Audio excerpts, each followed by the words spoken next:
Mesdames et messieurs, bonsoir. Merci d'être au rendez-vous de l'échiquier international en direct de Al 24 News. Tout de suite, les développements. Les autorités marocaines ont empêché une délégation de parlementaires européens d'entrer dans des territoires occupés d'El Ayoun. La délégation comprenait des députés de plusieurs nationalités. Il s'agit bien entendu de Jossi Saramo, parlementaire finlandais, de Catarina Martinez ou Martins, parlementaire portugaise, et d'Isabelle Serra, parlementaire espagnole. Leur mission consistait donc à contrôler si les décisions de la Cour de justice européenne, la CJUE, étaient appliquées sur le terrain, mais hélas, avant même de fouler le sol du tarmac ou le tarmac de l'aéroport, ces mêmes députés se sont vus donc refoulés et même empêchés de sortir de l'avion. Les autorités, bien sûr, marocaines les ont renvoyés, leur refusant même de descendre de cet avion, comme je disais. Pour rappel, il faut le citer, ce n'est pas la première fois que les autorités marocaines renvoient les journalistes ou encore des parlementaires européens ou internationaux en les empêchant d'accomplir leur mission qui est celle de surveiller de près pourquoi le Maroc bloque-t-il l'accès des médias dans les territoires sahraouis dans une tentative peut-être désespérée, aveugle, d'étouffer les faits et de réduire au silence les médias internationaux. Tout de suite, les développements.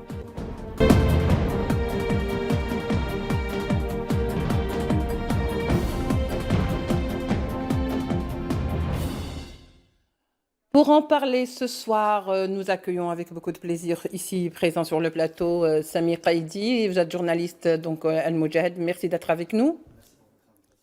Et par Skype depuis Paris, El Kanti Bala, qui est diplomate sahraoui. Monsieur El Kanti Bala, bonsoir. Bonsoir et merci pour l'invitation. Merci d'être avec nous. Alors, sans plus tarder, bien sûr, tout le monde est au fait de ce qui s'est passé. Et le fait que ce ne soit pas déjà la première fois, sauf que cette fois, à chaque fois, ça a été dévoilé, chaque fois, ça a été publié par les médias. Finalement, Sami Qaïdi, pour commencer, après l'expulsion des journalistes espagnols, donc il y a à peu près de cela un mois de janvier, donc ça fait un peu un mois, aujourd'hui, le Maroc récidive et refait la même chose, ou à peu près dans le même sens. Il empêche carrément des parlementaires européens, espagnols, portugais, mais même finlandais, de carrément descendre de l'avion parce qu'ils devaient se rendre à Laayoune pour justement voir si ce qu'a décidé ou l'arrêt de la Cour de justice européenne est bien fonctionnel dans ces territoires. Ils ont été empêchés de le faire. Finalement, comment vous expliquez cette réaction des autorités marocaines? Que craignent le Maroc finalement? Tout d'abord, Madame Gertal, il s'agit là d'une violation de la bienséance diplomatique, car on parle bien d'eurodéputés, 3 en l'occurrence, et je pense que ce comportement qui s'inscrit dans une série d'autres expulsions des territoires occupés du Sahara occidental constitue là une volonté du régime colonial et tyrannique marocain d'imposer un blocus au Sahara occidental. Et je pense que les chiffres parlent d'eux-mêmes. Depuis 2014, c'est plus de 311 personnes qui ont été, des fois manu militari, expulsées des territoires occupés du Sahara occidental, une dizaine depuis le début de l'année 2025, et particulièrement 3 parlementaires espagnols de la région des parlementaires basques qui ont été également expulsés. De Podemos. Voilà, du parti espagnol Podemos, qui ont été expulsés le 28 janvier dernier. Donc le régime marocain a peur que ces personnes découvrent la réalité des crimes, des crimes et également des violations continues des droits humains les plus élémentaires au Sahara occidental occupé. Voyez-vous, vous savez, dès lors que ce régime se comporte de cette manière vis-à-vis de parlementaires, vous pouvez vous imaginer comment il se comporte avec les civils, avec la population civile, avec le peuple sahraoui qui n'a qu'un seul rêve, c'est de mettre en œuvre son droit inaliénable à l'autodétermination. Oui, très bien, Sami Qaïdi. El Kanti Bala, Les autorités marocaines ne sont pas à leur premier impair parce que tout au long de ce mois de janvier, on a vu plein d'expulsions, à commencer celle des journalistes espagnols qui étaient accompagnés tantôt de militants et des fois c'était des militants carrément espagnols ou autres d'autres nationalités qui ont été empêchés ou qui ont carrément été expulsés des territoires, que ce soit de Dakhla occupé ou d'El Ayoun. Alors finalement, est-ce que ces témoins qui pourraient être des témoins oculaires sont si gênants pour les autorités marocaines, si réellement ils n'ont rien à cacher? C'est extrêmement gênant pour le régime marocain dans la mesure où, pour vos téléspectateurs qui probablement regardent pour la première fois l'émission ou écoutent quelque chose sur le Sahara occidental, l'entreprise marocaine au Sahara occidental est une entreprise basée essentiellement sur l'extermination du propriétaire de ce territoire nommé Sahara occidental. Hassan II avait déclaré la chose clairement dès le début de l'invasion en 1975 en parlant d'une affaire de 24 heures. Et il avait même dit qu'il allait faire une bouchée de ceux qui allaient résister à son entreprise. Donc, concrètement, sur le terrain, nous les Sahraouis, et personnellement j'ai vécu cela en chair et en os, nous avons assisté à une machine infernale d'extermination de populations civiles, empoisonnement de puits, assassinat de personnes, etc., etc. Heureusement qu'il y avait le Front Polisario qui militait arme à la main pour empêcher cette machine de destruction du propriétaire de ce territoire, à savoir le peuple sahraoui. Maintenant, en 2025, rien n'a changé dans la doctrine du Maroc.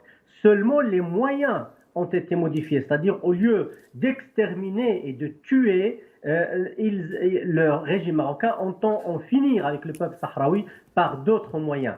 Or, il y a l'observation extérieure qui viendrait gêner cette entreprise parce qu'il jetterait la lumière sur ce qui se passe, sur cet assassinat à huis clos qu'entreprend le Maroc contre le peuple sahraoui. C'est la raison pour laquelle, comme l'a si bien rappelé votre invité sur le plateau, plus de 300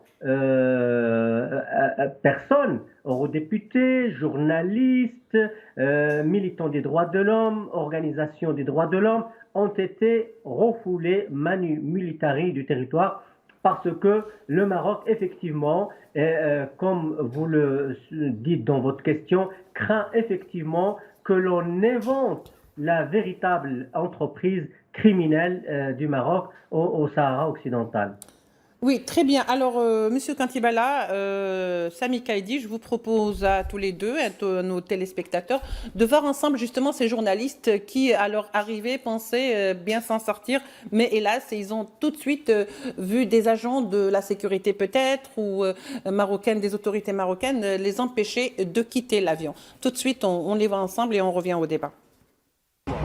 Bonjour, nous sommes ici à l'aéroport. Nous sommes arrivés par avion car nous faisons partie d'une délégation du Parlement européen venue faire une observation sur l'application de l'arrêt de la Cour de justice de l'Union européenne qui a annulé les accords entre le Maroc et l'Union européenne dans les domaines de la pêche et de l'agriculture. En ce moment, nous sommes détenus par des Marocains qui ne se sont pas présentés, qui ne nous ont fourni aucun document et qui nous détiennent en toute illégalité ici dans l'avion sans aucune explication. Ils ont simplement dit que nous étions persona non grata et que nous n'avions pas le droit de descendre de l'avion. Nous ne connaissons pas l'identité des personnes qui nous bloquent. Elles ne se sont pas identifiées. Nous ne savons pas non plus qui donne les ordres. Nous sommes en contact avec nos ambassades pour essayer de comprendre ce qui se passe. Il n'y a aucune raison logique. Il y a des touristes et des hommes d'affaires qui prennent ce vol et peuvent venir ici. Alors pourquoi ne sommes-nous pas autorisés à venir effectuer notre mission de surveillance ? Ici, dans la ville de Laayoune, les touristes et les hommes d'affaires peuvent accéder. Alors pourquoi ne sommes-nous pas autorisés à venir effectuer notre mission de contrôle? Ici à Laayoune, les touristes et les hommes d'affaires peuvent accéder, mais nous qui sommes venus ici pour constater la situation des droits de l'homme et découvrir comment les décisions des juges de l'UE sont mises en œuvre, n'avons pas le droit de connaître la situation ici. Il n'y a aucune raison pour que nous ne le fassions pas, mais nous sommes ici à la porte de l'aéroport et peut-être pouvons-nous partir. Nous avons informé le ministre espagnol des Affaires étrangères, les ambassades de nos pays au Maroc et l'ambassade de l'Union européenne au Maroc et nous attendons de voir s'ils nous permettront de descendre de l'avion et cesseront de nous détenir illégalement. Très bien, alors ce qui rappelle un petit peu le fameux épisode ou le malheureux épisode de janvier, début janvier, lorsque également un journaliste espagnol a été expulsé et de manière la plus violente et la plus abrupte. Alors, un simple créateur de contenu sur les réseaux sociaux. Voilà, avec un youtubeur. Ça s'est fait la semaine dernière, mais au début du mois de janvier, il y a eu également. Donc c'est une succession finalement, soit d'expulsion, soit de refoulement, soit de blocage carrément. Et là où, oui, allez-y, Khaïdi. Il y a une certaine gravité, c'est que l'on est face à des eurodéputés qui viennent pour une mission parlementaire. Pour faire un constat. Par conséquent, ils peuvent être même en possession de passeports diplomatiques. Et donc là, nous sommes face à une entrave simplement inadmissible, car c'est pas que voilà une entrave à leur mission et aussi à la bienséance diplomatique, parce que c'est pas on se comporte pas d'une telle manière. Normalement, en principe, même quand on est déclaré persona non grata, on n'est pas expulsé de l'avion, on descend, on passe la police dite aux frontières, mais là.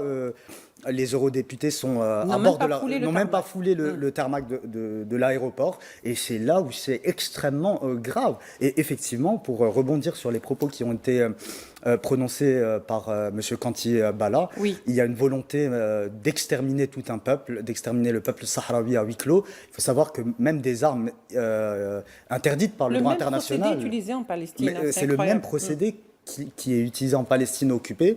Et aujourd'hui, d'ailleurs, ce n'est pas pour rien que le régime colonial marocain a pour fidèle allié l'entité sioniste, parce que entre colons, finalement, on s'entend bien, si je puis dire. Et il faut dire que le régime colonial marocain a utilisé le napalm contre les populations civiles sahraouis. Il y a eu aussi des empoisonnements depuis. Donc la volonté d'extermination de tout un peuple est là. Et il y a un peuple en danger. Oui, très bien. Kanti Bala, alors les députés européens du bloc nationaliste galicien, qui par le passé ont subi à peu près la même chose, pour ne citer que l'espagnole Ana Miranda, qui a saisi, elle, la Commission européenne. Donc, sur le plan juridique, qu'est-ce que cela, justement, peut impliquer? Je veux dire, que peut faire la Commission européenne pour la protection des journalistes qui se font expulser, qui se font refouler, alors qu'ils sont dans l'accomplissement de leur tâche? Écoutez, l'Union européenne, ses institutions, son Parlement, sa Commission peuvent agir s'ils le veulent réellement pour mettre de la pression sur le Maroc, parce que c'est une affaire qui n'est pas anodine. Il s'agit bien d'eurodéputés. Ils viennent pour également constater ce qui a été fait des décisions de la Cour de justice de l'Union européenne. Ils atterrissent dans le territoire dont la souveraineté n'est pas marocaine. Et le Maroc, d'ailleurs, n'a rien à y faire, et encore moins à interdire des eurodéputés de venir s'intéresser à quelque chose qui les regarde de si près, à savoir les décisions de la Cour de justice de l'Union européenne. Alors, évidemment, maintenant, je pense que ces eurodéputés savent très bien ce qu'ils font, et j'imagine, ils l'ont déclaré, qu'ils ont contacté, protesté auprès de leurs ambassades, leur ministère des Affaires étrangères. Je pense également qu'ils ont porté ou qu'ils vont porter plainte contre cette action humiliante. Il s'agit bien d'humiliation, voire même d'agression. Vous voyez les images dans l'avion. quand une plainte auprès de, par exemple, le Conseil européen, auprès du service d'action extérieure de l'Union européenne, également informer la sous-commission des droits de l'homme du Parlement européen, un ensemble d'actions qui peuvent être menées par ces eurodéputés pour que l'Union européenne pour qu'il soit mis devant ses propres responsabilités et qu'il ne dit pas qu'il n'a pas été saisi et que ces instances n'ont pas été saisies, informées ou que des plaintes n'ont pas été déposées, etc., etc.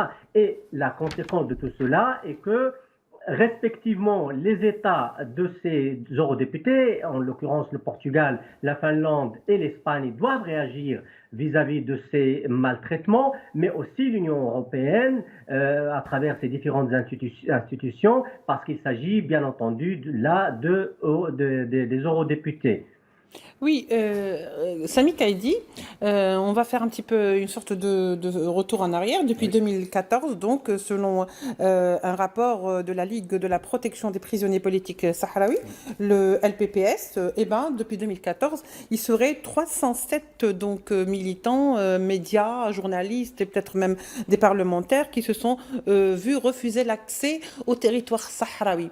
Si tant est si bien que ces territoires est marocain, alors pourquoi craint-on de laisser rentrer des militants alors que, comme disait tout à l'heure la journaliste espagnole, c'est tout le monde qui y va, des touristes et tout. Pourquoi ce n'est pas des journalistes qui viennent pour s'enquérir d'une situation, comme par exemple pour voir quel est l'état d'avancement des arrêts de la Cour de justice européenne. Si tant et si bien ce territoire est marocain, alors pourquoi on craint que des étrangers viennent sur ce territoire ?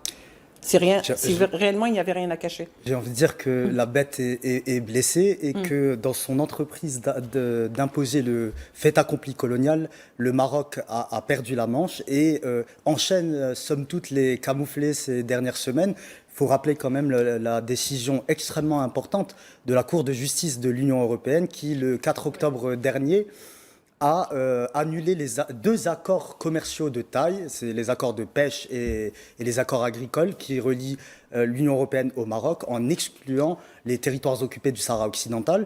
Autre fait très marquant de ces deux arrêts, c'est que la Cour de justice de l'Union européenne reconnaît le Front Polisario comme unique et représentant légitime du peuple sahraoui. Et reconnaît le fait que le Sahara occidental est un territoire totalement distinct du Maroc. Et donc, quelques semaines après, on a eu le même processus avec les accords aériens entre l'Union européenne et le Maroc, voilà, qui exclut de facto le territoire occupé du Sahara occidental et qui rappelle que ce territoire est sous occupation, qu'il est un territoire totalement distinct du Maroc. Qui dépend aussi de l'Espagne. Voilà, ça c'est sur le plan de l'espace aérien. Voilà, Mais je pense que cette succession de camouflés a rendu la bête blessée et cela explique d'une certaine manière ces comportements assez inouïs, assez inadmissibles et finalement il y a une crainte et une fuite en avant. Oui, en tous les cas, la crainte, elle est perceptible. Là, on peut pas, on peut pas ne pas l'apercevoir. Quand il que l'on puisse dire. Oui, absolument. Quand il va là, pourquoi toute cette, je dirais, cette peur ou cet affolement chaque fois que des journalistes désirent partir dans les territoires occupés? Et autre question beaucoup plus peut-être pertinente, parce que dans le sens où on attend quelque chose de cette commission qui a été saisie, la Commission européenne, selon vous, quand il va là, que fera cette Commission européenne pour justement, c'est-à-dire être plus pragmatique et empêcher qu'à l'avenir, ce genre de procédé se fasse, c'est-à-dire qu'on empêche la vérité d'être dite par ces journalistes? Écoutez, il faut d'abord ne pas laisser le Maroc agir de la sorte en humiliant des représentants des peuples européens. Donc, déjà exprimer son rejet d'un tel comportement, demander des explications au Maroc, rejeter ce qu'il a fait, demander des garanties à ce qu'il ne se fasse pas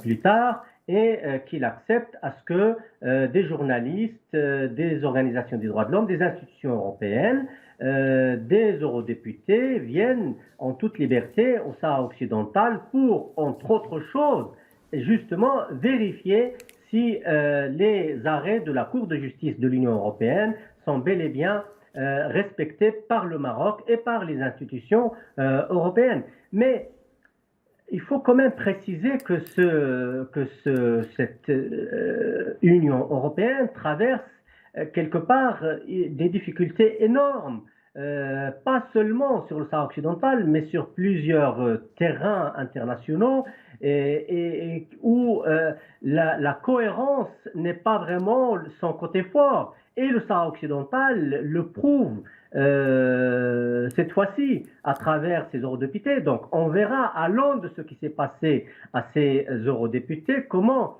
les institutions européennes vont-ils réagir. Et à ce moment-là, on verra si il y a une véritable action à l'égard du Maroc, parce qu'il s'agit quand même là de plusieurs accords qui lient le Maroc à l'Union européenne et qu'un certain nombre de règles doivent être respectées, ou bien allait-elle, cette Union européenne, faire la politique de l'autruche et ne pas réagir face à ce qui s'est passé. Elle sera jugée à l'aune de cela, évidemment. Et comme je l'ai souvent dit sur votre chaîne, le cas du Sahara occidental est emblématique de cette politique de deux poids deux mesures que certains pays voudraient bien appliquer malheureusement et imposer aux relations internationales en dénonçant par là des situations de violation des droits de l'homme et en se taisant par ailleurs, comme c'est le cas du Sahara occidental, où l'on assiste à une véritable dépossession de tout un peuple de son territoire par la violence la plus inimaginable, violence physique, violence psychique, assassinat, disparition forcée, et tout cela, le Maroc voudrait qu'il se fasse à huis clos. Et il demande à l'Europe de se porter complice et même garant de cette entreprise génocidaire, chose que, évidemment, le monde ne peut rester taiseux, et les Sahraouis, évidemment, continueront de toutes les manières de lutter de toutes leurs forces pour que leur libération advienne et pour que finalement le droit international... À ce propos, justement, Reporters sans frontières et l'organisation des journalistes, telle que la Fédération des associations des journalistes d'Espagne, ont dénoncé et surtout ont condamné l'expulsion des reporters espagnols et ont exigé que Rabat autorise un accès libre et sans restriction à la presse internationale pour les citer. On a l'impression que maintenant c'est en vain, hein. On peut toujours crier, on peut toujours dénoncer, on peut toujours condamner. De toute façon, le fait accompli, il est là. Le Maroc met toujours les gens devant le fait accompli. Ils veulent imposer un fait accompli colonial, mais je suis persuadé que cette entreprise échouera comme a échoué bien d'autres. Vous savez, Madame Gertal, le général Diap, à son époque, avait bien compris la donne en affirmant que le colonisateur était un mauvais élève. Et je pense qu'aujourd'hui, effectivement, nous sommes devant cette même dynamique et que la colonisation finira toujours par rentrer finalement, par sortir, de l'histoire. Car on ne peut empêcher un peuple d'aspirer à sa liberté, à son autodétermination. Et je pense que... permettez-moi de parler un peu trivialement. Sous le tapis, je pense que ça ne doit pas être bien joli à voir. Parce que les autorités coloniales marocaines empêchent ces journalistes, ces activistes, de voir l'ampleur des horreurs, l'ampleur des tortures, l'ampleur des prisonniers politiques, souvent très jeunes. La situation des Sahraouis qui vivent là-bas. Les femmes qui sont maltraitées, des fois torturées devant les membres de leur famille. Et la violation des droits humains doit être assez synonyme avec ce qui se passe actuellement en Palestine occupée. Il faut rappeler que le Sahara occidental est quand même la dernière colonie d'Afrique. Ouais, voilà, donc vous faites bien de le rappeler. Et puis on va dire que ce n'est pas seulement, ils ne craignent pas seulement que cela vienne de l'étranger parce que ils ont des choses à cacher à ce propos. Sinon, comme je le disais tout à l'heure, pourquoi autant de véhémence concernant certains journalistes et certains militants? Il y a également le correspondant de la télévision sahraoui qui était à Dakhla, occupé le mois dernier. Donc Hassan Zarwali, qui est en compagnie d'un militant sahraoui des droits de l'homme, qui ont été carrément kidnappés. Ensuite, ils ont été relâchés dans un état quand même assez critique. Et puis, il ne faut pas oublier non plus les attaques à l'étranger qui ciblent tout ce qui est donc représentation du Front Polisario. La dernière en date, celle qui fut à Copenhague, avec l'attaque du siège de Global Action, qui abritait donc la représentation du Front Polisario. C'était une attaque terroriste. Voilà, et ça a été donc avéré. Merci beaucoup, mesdames et messieurs, de nous avoir suivis. Merci à nos invités. Sami Kaidi, vous êtes journaliste Al-Moudjahid. Merci beaucoup d'être avec nous. Merci également à Kanti Bala qui était avec nous depuis Paris. Je rappelle que vous êtes diplomate sahraoui. Au revoir. Merci.